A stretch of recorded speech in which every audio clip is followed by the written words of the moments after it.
ଆଜ୍ଞା ପରିଚୟଟା ଦେଲେ।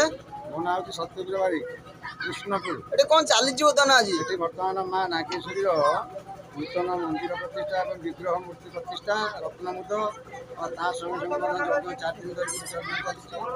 ଆମ କୃଷ୍ଣପୁର ଗାଁର ଆଗରୁ ଅନେକ ଠାକୁର ଠାକୁରାଣୀ ଥିଲେ। ଗ୍ରାମ ଦେବତୀ ମଙ୍ଗଳା ଆଉ ଜାଗେଶ୍ୱରୀ, ବ୍ରହ୍ମଣୀ, ନାଗେଶ୍ୱରୀ ଆଗରୁ ନଥିଲେ। ନାଗେଶ୍ୱରୀ ଠାକୁରାଣୀ ସେ ସ୍ୱତନ୍ତ୍ର ବିଷ୍ଣୁ ପ୍ରଚଳନ ସ୍ୱାଇଁ କୃଷ୍ଣପୁର ନିବାସୀ।